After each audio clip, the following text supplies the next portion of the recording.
Thank y'all for coming in. Thank y'all for coming in. Come on in. Come on in. Come on in. This is Indigenous Talk for the Righteous. Yes, yes. Come on in. This is only for the righteous. This is not for the wicked. The wicked, y'all place where y'all having a meeting at is further away from here. It's not around here. It's further away. Keep moving. Keep moving. Keep moving. This is for the righteous. This is only for the righteous. This is not for the wicked. This is not for the wicked. Keep it moving. Keep it moving. This is Indigenous Talk for the Righteous. My name is Morey Yacob, and we are here to talk principles so as that we can get ourselves lined up for the Most High in order for the Most High to be able to receive us. We're not here to talk narrative. We are here only to talk principles, which is instructions, which is Torah, means law. So we thank the Most High for each one of you being here for this presentation. We're not looking for this place to be packed out. We are only looking for that few. Narrow is the gate that leads to life, and only a few will find it. We're not looking for a whole bunch of people. This is only for the righteous. Today's presentation, I want to kind of get into, but we want to allow you to come on in. And we thank the Most High for you. We thank the Most High for you. We're going to go ahead on and get started with the presentation of being lazy is a sin. This is part one. This presentation goes into different parts.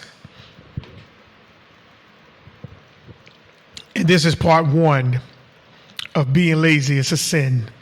Now, I want you to pay attention to the screen because the foundation of the scripture that we are going to be coming from today, and we're going to focus on very heavily, is Proverbs, the 11th chapter, verse 1. A false balance is an abomination to the Most High, but a just weight is his delight. Now, I want you to pay attention to that because if you are in a false balance, I want you to look at the left side of the screen. A false balance is a false weight, which simply stands for a lie, a deception, being misleading, being treacherous, and being dishonest. Those are the characteristics that the Most High, he hates. He don't like this type of mindset. He don't like this type of behavior. But it says a just weight is his delight, meaning this is what he thrives for. This is what he looks for. And this is what the Most High wants you to operate in. And a just weight is speaking truth, being open-handed, meaning you have nothing to hide. Not wavering, meaning you're not looking to the left or right. You're focused, and you're going to accomplish whatever you said you was going to do, whatever you made an oath with or a promise. You're going to make sure that is fulfilled. You are loyal, meaning you're not jumping all over the place, and you're honest. So I want you to pay attention to these 5 bullet points to the left and the 5 bullet points to the right. Because, family, we're going to get into these principles, and I want you to make sure, you understand that these principles, this principle that we're talking about today is very important to your walk with the Most High. Because it says a false balance is an abomination to the Most High. A false balance.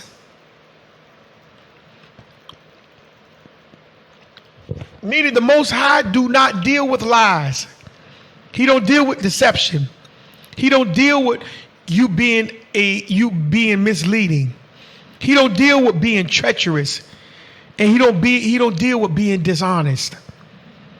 But he do deal with speaking truth, being open-handed, not wavering, being loyal, and being honest. Okay?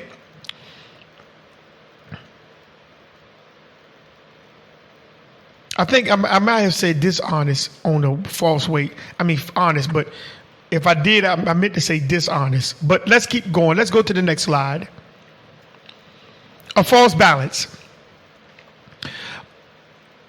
When you make an oath, you're supposed to do whatever it takes to keep that oath.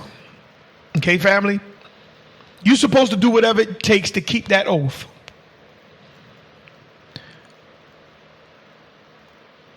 So therefore, you have to be very careful at what you make a covenant with and who you make a covenant with. Let me say that again. You have to be very careful at what you make a covenant with and who you make a covenant with. But many people will make an oath on how it will benefit them at the moment. And we're going to look into that just a little bit deeper today. People look at the moment and say, well, you know what? I could do that. We could do that. Yeah, we can. I'm with you. Because they're looking at the moment. They're caught up in the moment. And then they make things and say things from out of their mouth.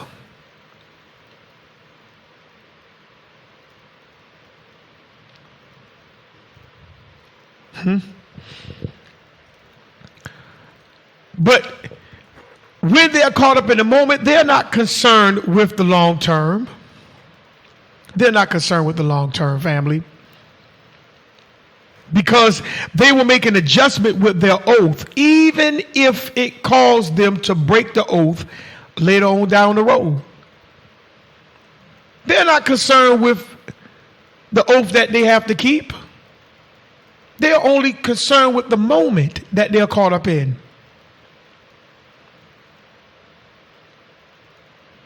Let's look at a scripture, Ecclesiasticus. That's in the book of, that's in the Apocrypha, what they call the missing books.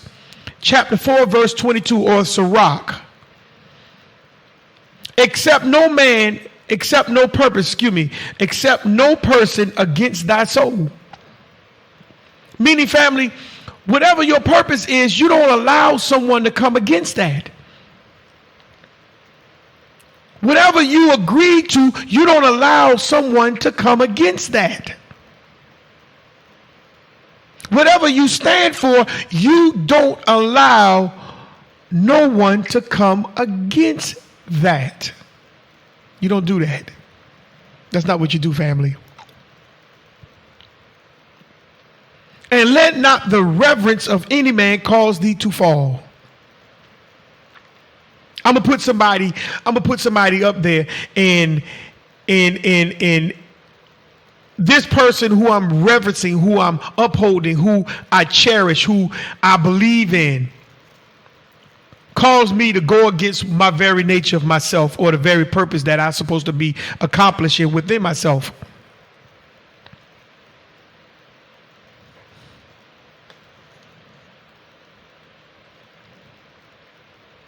Fam, is not worth it.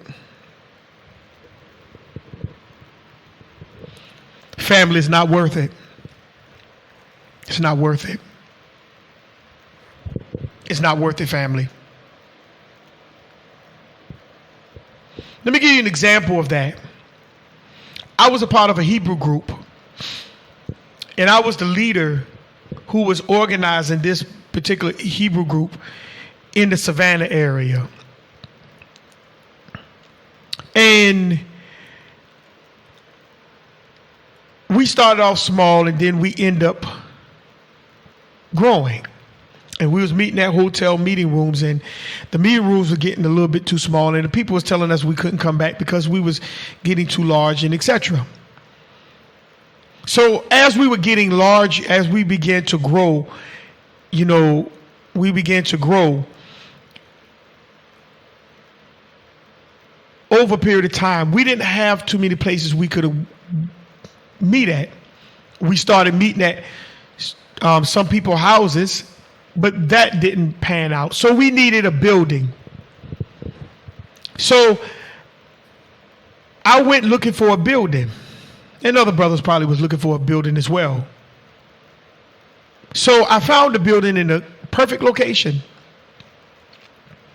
And I told the brothers and sisters that I found a building.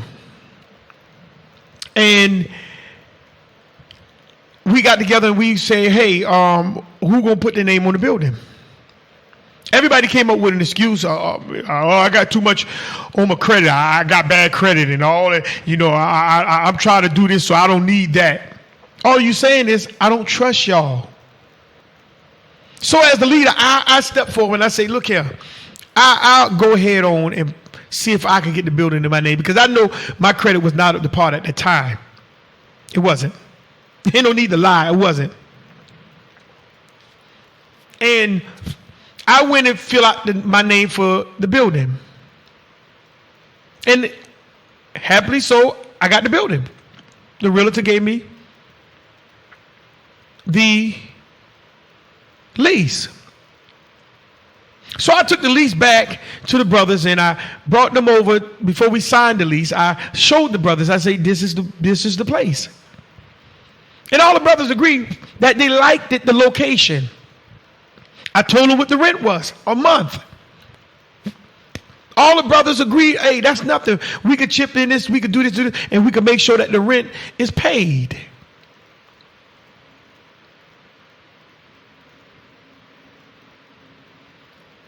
And so they made also a pact saying, hey, we're going to make sure that we pay our portion so as that you don't get trapped into this lease for a year. So to make a long story short, over a period of time, we eventually pulled away from that group because of their misjudgment, the lies that they were telling, and how that leadership uphold those lies, because those ones who was telling the lies were in leadership. So we walked away from that group. And we joined a brother that was in Texas who got put out the group. And we say, well, this brother right here, this brother right here might be cool and all blah, blah, blah.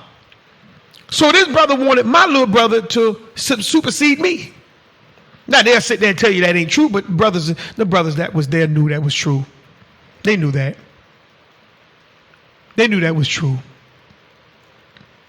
So then they realized I wasn't no pushover. They realized I knew what I was doing. But they wanted me out of the way. So they brought up all kind of allegations to the brothers that was around me to get those brothers to start distrusting me. So then when I finally told them I don't want to be a part of y'all group no more, that's when that brother in Texas began to bring up allegations against me along with my little brother. False allegations. And they had a meeting over the phone. And at the end of the meeting, the brother in Texas told the brothers to walk away from Moreh Yaakov and his wife and leave him with the building. Let him sink with the building. And the brothers did just what he asked them to do. Ecclesiasticus 4:22. Accept no person against thy soul, and let not the reverence of any man cause thee to fall. You don't allow a man to cause you to walk away from the oath you made with someone else. And many of us do that. Somebody can come in and cause you and tell you to not continue with something that you agree with that individual or individuals. And we'll walk slap away. Because there will always a false balance there. Let's go to the next slide. A just weight. No matter how hard things get and how things end up, you have to keep that oath. It doesn't matter what you feel or how you feel, what you think or what you think, how you think. You have to keep that oath, family. You should not be the one that break the oath, but you should be the one that keep the oath.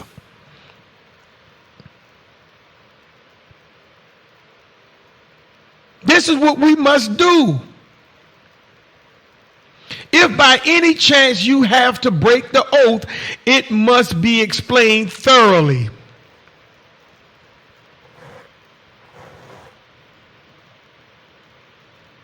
If by chance you have to keep that oath, break the oath, you got to lay everything out on the table of why you're walking away. You can't pull punches, family. You can't break rank, family. You have to cross all your T's and dot all your I's so as that the individual you're breaking the covenant from will be able to fairly assess the situation. And make sure you both agree to you breaking the oath on real terms that cannot be avoided. Real terms, family, that cannot be avoided.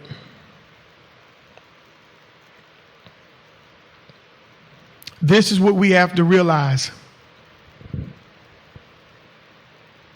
These terms that you're breaking has to be broke legitimately. Let's get into a couple of scriptures. Proverbs 11:3. The integrity of the upright guides them, but the crookedness of the treacherous destroys them. Let's look at that word integrity. Integrity means the quality of being honest and having strong moral principles, moral upright. Notice it says being honest. That's one of the bullet points I told you to hold on to. Remember, at the beginning, I told you to hold on to those 5 bullet points to the right and 5 bullet points to the left. Make sure you pay attention to that, because that's what we're going to be going over some of these. We're going to be bringing out some of these bullet points. So the integrity is what now? Once again, the quality of being honest and having strong moral principles, moral uprightness. That's what guides the upright. Having moral principles and being honest.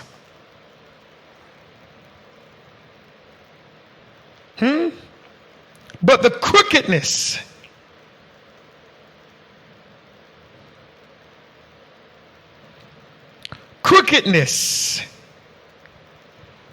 of the treacherous. Crookedness means the fact of being dishonest.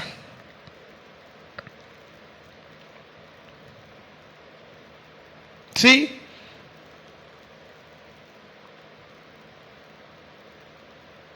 Underhanded.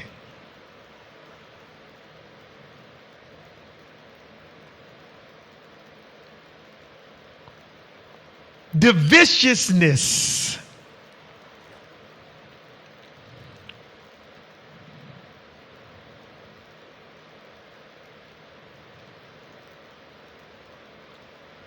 This is the actions of the treacherous.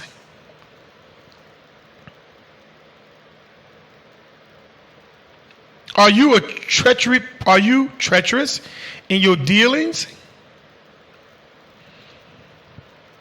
Because it says a dishonest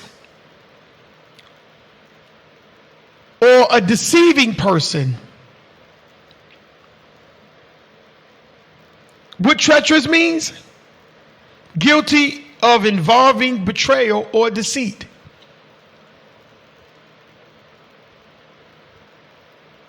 Because your ways exposes you.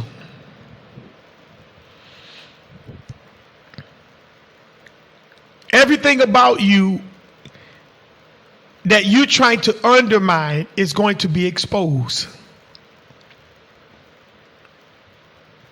And that's why when they got with that brother in Texas, the real underhandedness that they were trying to do came out. Proverbs 20 and 25. It is a trap to dedicate something rashly and then later on consider one's vow. What is the word rashly? Rashly, it says it is a trap to dedicate something. Rashly means without careful consideration of the possible consequence. Meaning you are not thinking about the consequences of what you're getting ready to make. The vow you about to make.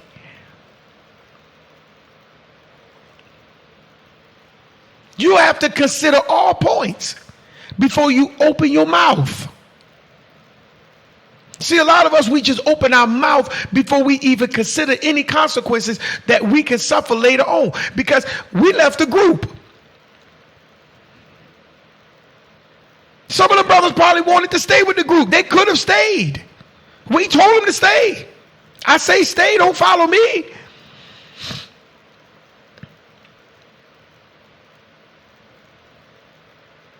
But you still is obligated to that building. You can't come later on and say, man, I shouldn't have made that vow. Man, I shouldn't have walked with them brothers. Man, I should have just walked away before they even got that building. Man, you stuck now because you agreed. Let's go to the next slide. Let's keep getting some more scriptures. Psalms 119 and 9. How can a young man keep his way pure? Meaning the word pure means untainted, meaning it's not mixed. It is what it was from the beginning. Nothing got in to involve itself into the ways of that young man. That young man is just straight up. By guarding it according to your word, meaning I'm looking at what the Most High said. And what the Most High said? Huh? What do the Most High said?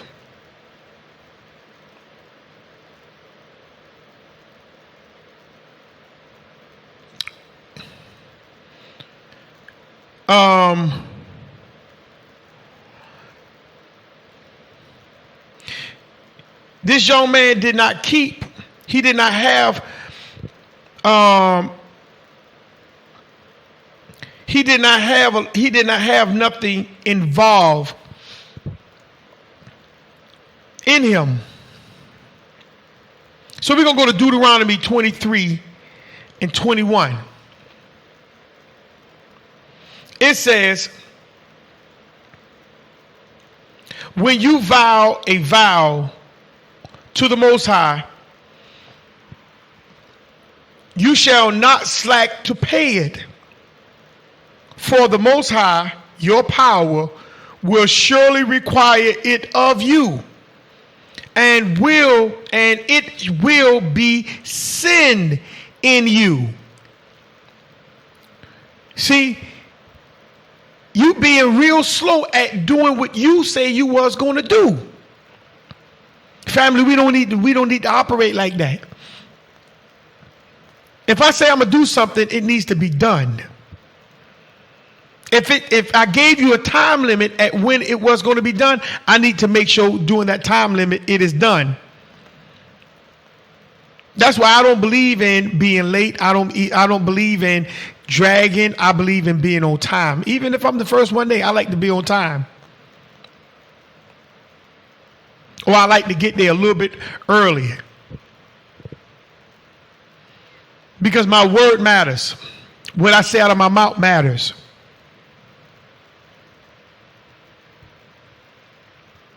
Psalms 174 and 4.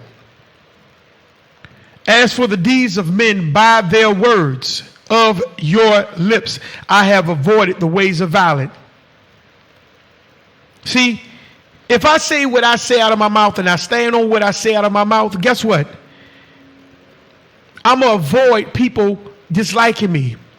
I'm going to avoid people not being able to trust me. I'm going to avoid people not being able to work with me.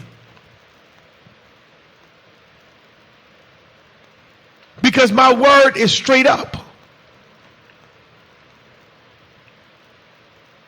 They know when I say something, it's going to get done. It's going to be accomplished. Yeah, there may be setbacks, but guess what? I'm going to fall through with it to make sure whatever was said, it is going to happen.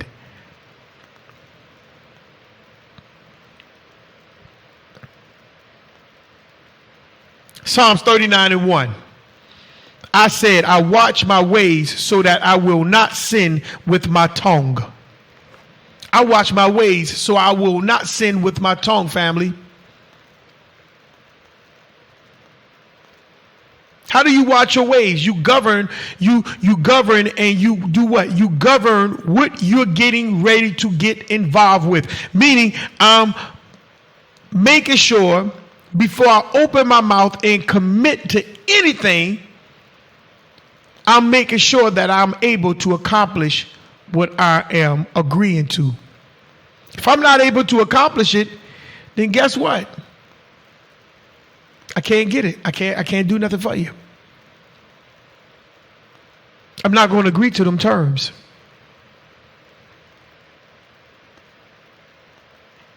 I will guard my mouth with a muzzle as long as the wicked are present.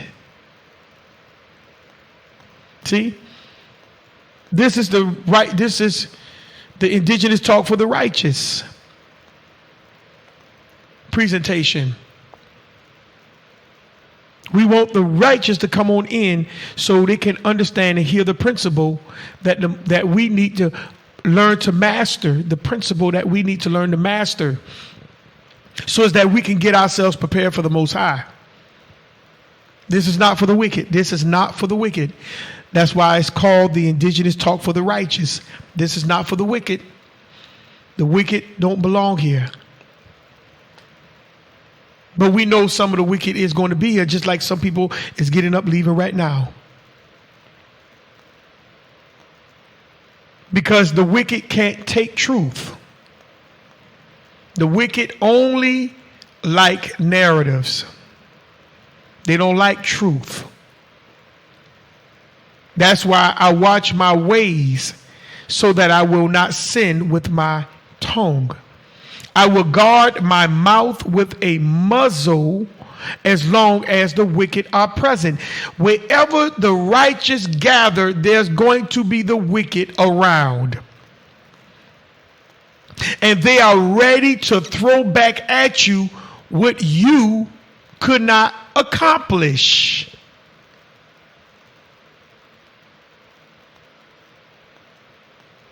This is what the wicked do. They keep their ears open to throw back at you what you say you was going to do, and you chose not to do it. And then the first thing they say is, how you going to tell me something when you didn't do it? How you going to show me how to live when you ain't doing it? How you know what the Most High love when you broke that?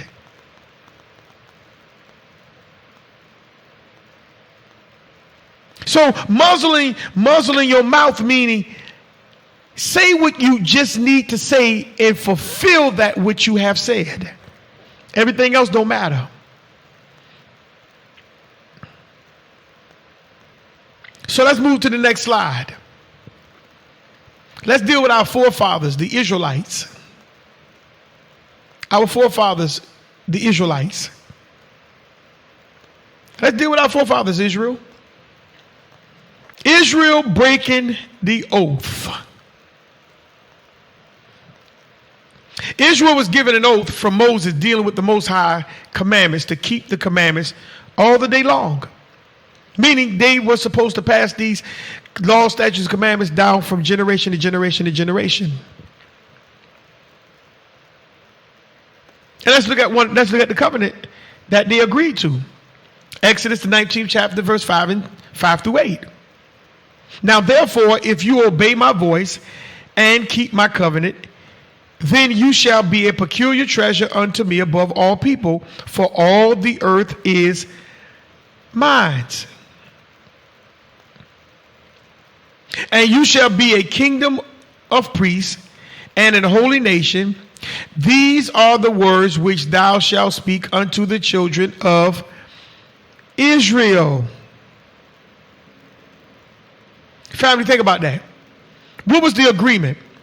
If you obey my voice indeed and keep my covenant, then the other things will be given to you, but you have to make sure you accomplish the agreement first. What was the agreement between me and those brothers and sisters? If you pay your portion and make sure you pay your portion on time, then we can have a building to do the things that we need to accomplish and get done for ourselves. We don't have to be going to other places trying to find a place to meet. We have a place to meet. That was the agreement. Look at what verse 7 says. And Moses came and called for all the elders of the people and laid before their faces all these words which the Most High commanded him. I called all the brothers and sisters, showed them the building, and they all agreed what the contract says. And they said, excuse me, they said, well, we're going to make sure that we pay our portion so as that none of this comes back and mess up your business in your house. They agreed. They agreed to keeping their portion. So everybody had agreed in to paying a certain percentage. But they allow a brother who had nothing to do with the agreement, caused them to walk away. And all the people answered together and said, all that the Most High has spoken, we will do. And that's what the brothers and sisters did. And Moses returned the words of the people unto the Most High. I signed the contract, me and my wife. We gave it to the realtor. We gave her the deposit and the rent. And she gave us the keys for we can now start to have a gathering. You see how that work? You see how that work? Let's go to the next slide. But the Israelites did not uphold to the end of their bargains. Our forefathers didn't do that. Yes, they had an agreement with the Most High, but they did not uphold to the end of their agreement. So let's look at some of the examples Israel did when they did not uphold to their oath, agreement, covenant, contract. Number one, they went after other nation gods. You can see that in Deuteronomy 29, 25 through 26. They wanted kings like the other nations. You can see that in 1 Samuel, the 8th chapter. They refused to be a holy people. You can see that in Ezra, the 9th chapter, verse 1 and 2. And you can see that in 1 Esdras, that's the Apocrypha. 1 Esdras, the 8th chapter, verse 70. They deliberately were a stiff-necked people, meaning they just wanted to be stiff-necked. You can see that in Exodus, the 32nd chapter, verse 9. That's Exodus, the 32nd chapter, verse 9. And they took the Most High name to be vain. You can see that in Ezekiel, the 36th chapter, verse 21 and 22. This is what Israel did. This is some of the bullet points that I produced. I'm quite sure we have many more, but these are some of the bullet points I want you to focus on that Israel did to break the covenant of the oath that they made with the Most High.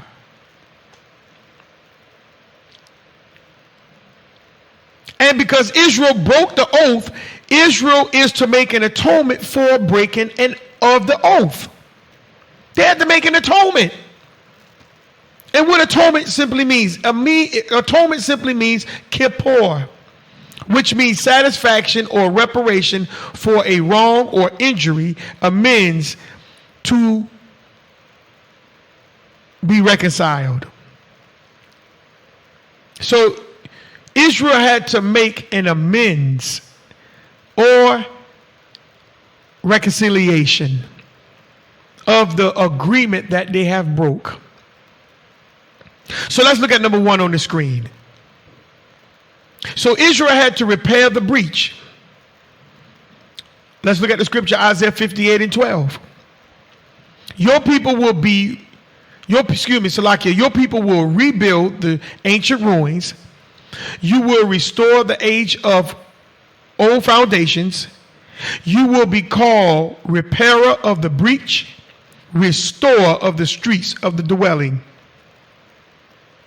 This is what you'll be called when you go back and make amends. Now, let's look at number 2, because this is very important right here in number 2.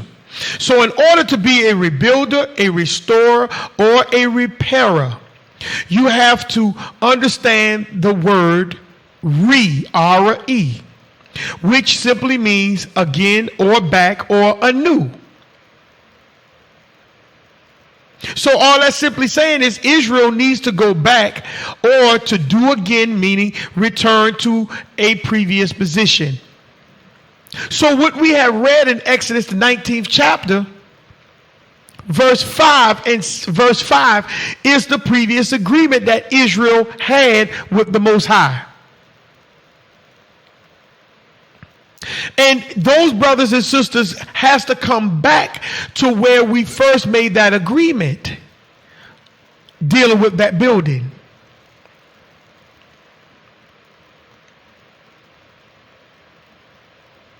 And returning back to a previous position, that only simply means repentance. And repentance means to amends with abhorrence of one's past. And when you abhor something, that means you are disgusted or you are despising it. And family, question, are you despising the very words you broke, that you should not have broke, that you really didn't need to break? Do you feel disgusted by doing that? Do you despise yourself for breaking a covenant, oath, agreement, or contract that you really didn't need to break?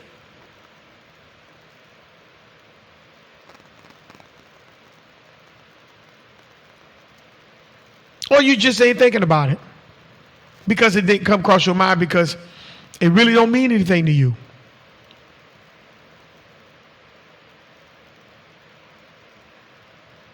See, when you realize you broke your oath with someone with no real legitimate reason. I mean, there's no real legitimate reason. Or I just don't like them. That's not legitimate. Or I think they're not doing right. That's not legitimate. It has to be legitimate.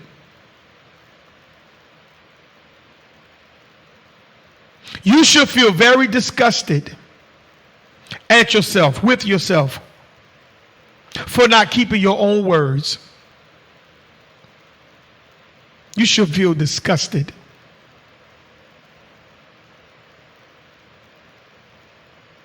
Because you're the one that caused a breach.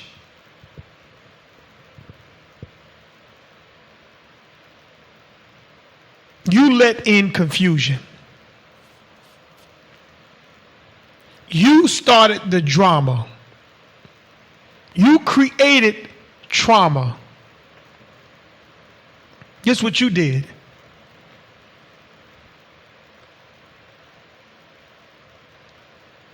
If you don't feel disgusted at you breaking your own words, knowing you didn't really need to break them, you are a person who deals with false balance. Meaning you a liar. You treacherous in your ways. You're very dishonest.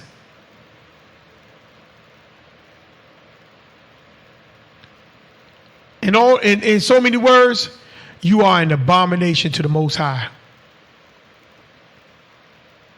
And when you don't repair that breach right, that's judgment waiting on you.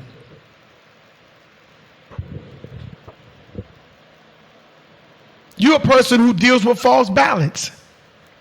And you will never be able to repair, restore, or rebuild correctly. Because you still got a matter on the table that you created, that you caused, that you didn't even need to do.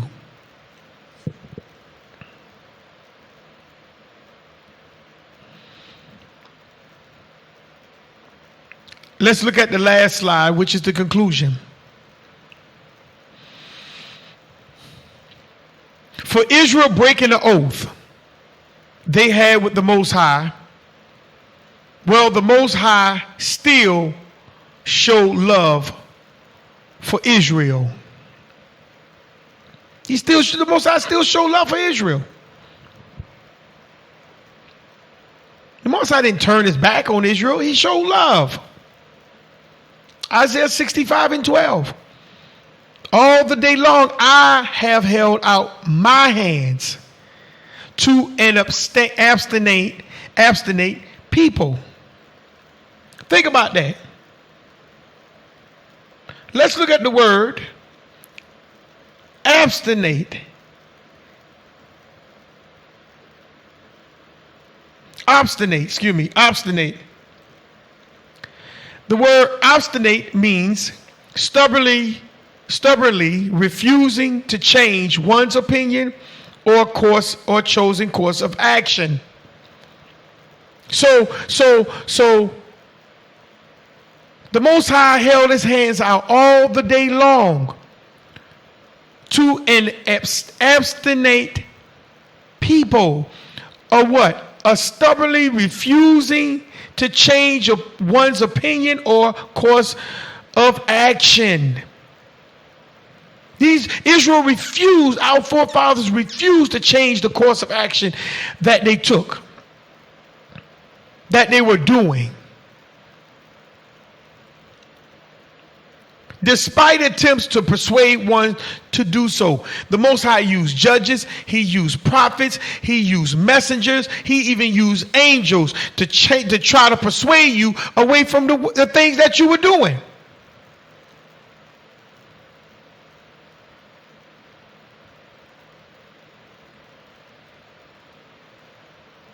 A people who walk in the wrong path deliberately,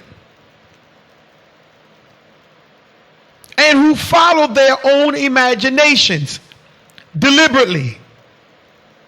Israel didn't have to do that. The same way those brothers and sisters did not even have to break that contract that they made for that building. See, a lot of times we create issues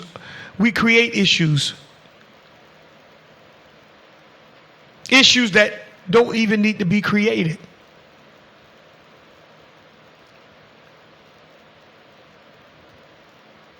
And then when it's found out that you created that issue, a lot of us get mad and we ignore it. Man, I ain't worried about that. That's the past. Man, that's a long time ago. You still worried about that? That's what we say. That's what we do to each other.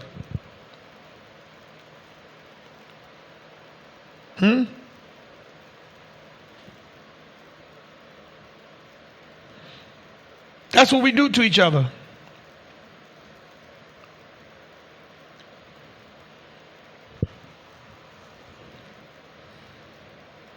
That's what we do to one another. Let's look at what the Most High says. Know therefore, this is Deuteronomy 7:9. Know therefore that the Most High, your power, he is the Most High, the faithful Most High, who keepeth covenant and mercy with them that love him and keep his covenant to 1,000 generations. Meaning he don't break his covenant. His word is what it says. His word is what his word is. The Most High don't go against his own word. And if he don't go against his own word, what makes you think he's going to accept you going against yours?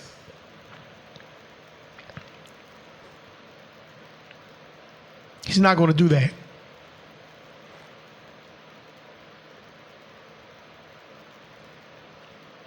So if the Most High don't break his word in the same way, and Israel have to come back to make an atonement the same way, is when you break your oath with your brothers and your sisters, you have to go back and repair the thing which you broke. You have to go back and repair it, family. There's no other way around it. So how do you repair it? Those brothers and sisters that went against and broke the oath with that building, it's not just saying I'm sorry. That's not how the scripture works. It's not just saying I'm sorry. You left me paying your end of the bargain. So guess what, family? Those brothers and sisters have to come back to pay that bargain back to me. That's how it works. And my wife. That's how it works. Because that debt sits on the table to you. Because you made that agreement. Nobody forced you into that. Nobody forced Israel into that. Israel could have easily said, no, we can't do it. The brothers and sisters could have easily said, no, we can't do it. And when you go back to repair that oath, yes, it may be rough because you had done drew out emotions from people. That people may not even want you to sit back at their table. People may not trust you. They may not even like you now because they know your word is fruitless. It's meaningless. It's vain. Your word really don't mean nothing to them or to that person or that individual. Yes, it may be irreparable because some people may have done passed on, died, or have done moved to unknown locations that you may not be able to locate them. That's unrepairable. But family, you still have to try. Because remember, you the one that broke that oath. You broke that oath. You created the breach. You caused the confusion. You created the drama. You created trauma. You created that situation. So now it's time for you to what? Repair it.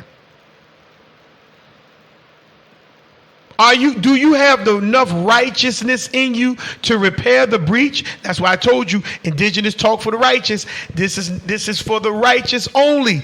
This is not for the wicked. The wicked does not belong here.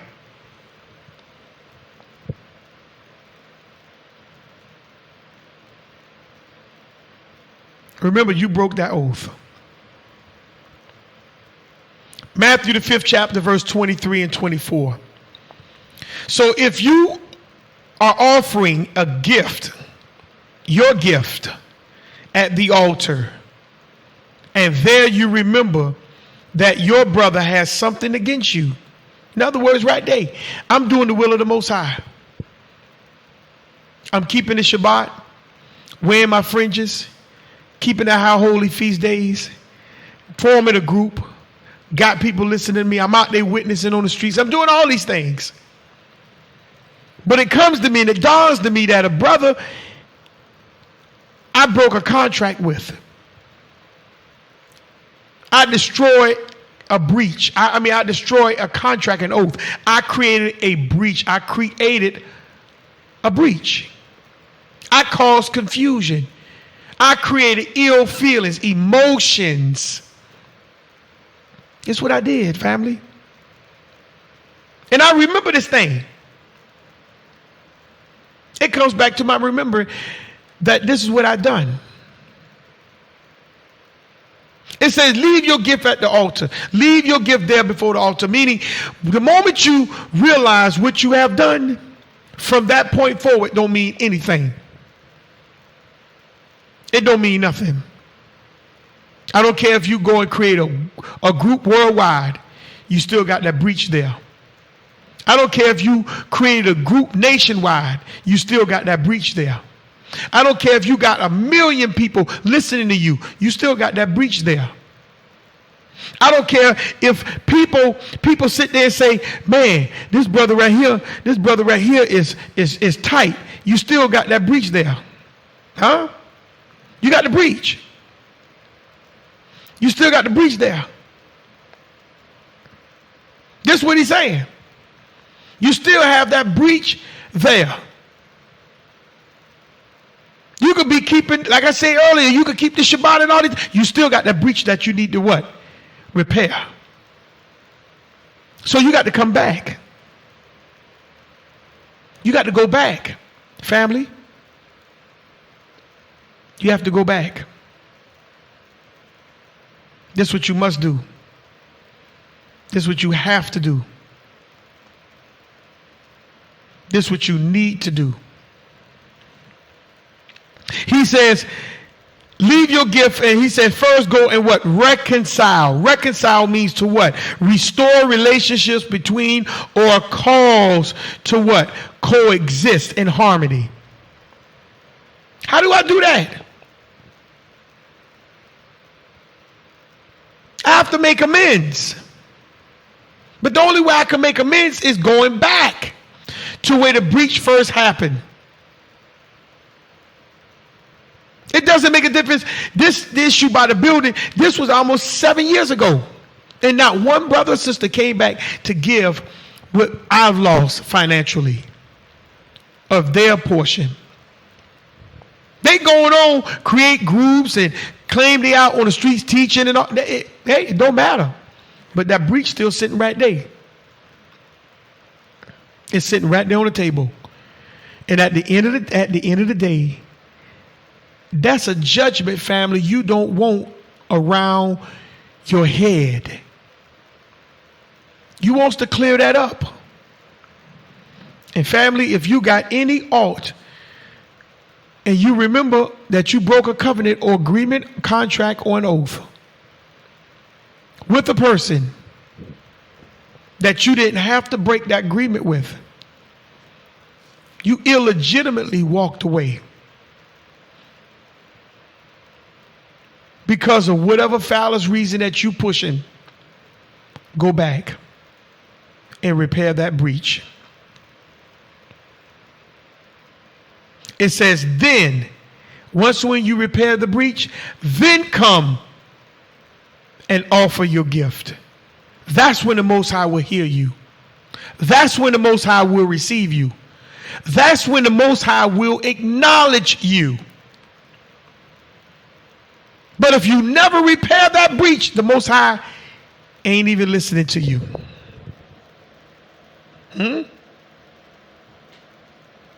He's not even listening to you, family.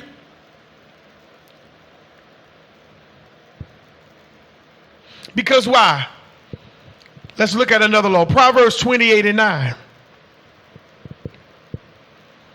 If anyone turns a deaf ear to my instructions, this is what says the Most High, even their prayers are an abomination. Meaning he ain't hearing you.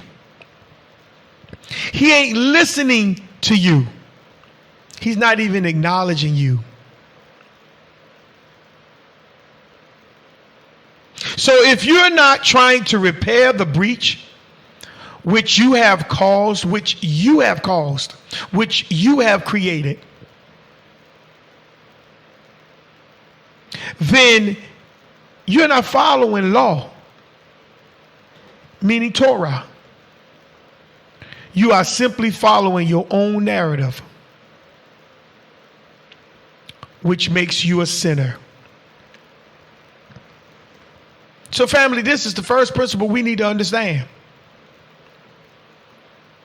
For us to stop being an abomination in the eyes of the Most High, we have to make what we say count.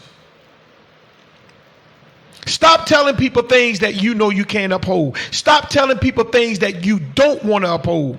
You agree with somebody just because. Stop that.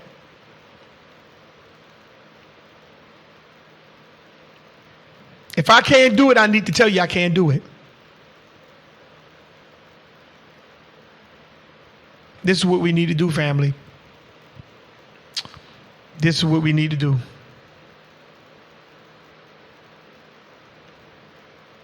Like I say, I like to thank the Most High for you being here. Indigenous Talk for the Righteous. This is a talk to the righteous. We're dealing with principles of life. And we need to make sure we pay attention to these principles, because this is what's going to put us in line of receiving mercy. You can see on the screen we have a Cash App that if you want to donate, you can. It's $INDIG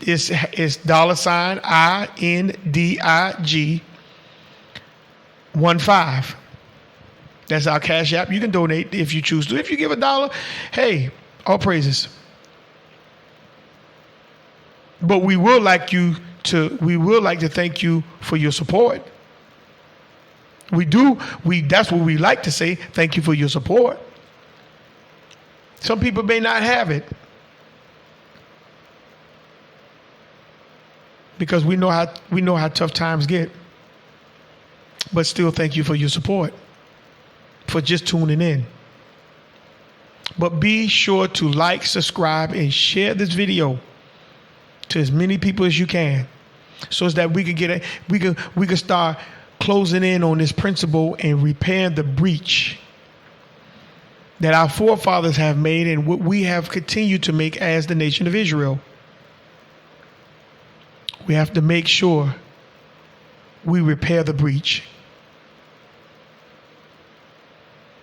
so as that we can put ourselves in line for mercy. Thank you for joining us on this presentation for part 1, Being Lazy is a Sin. We'll see you in part 2. Shalom.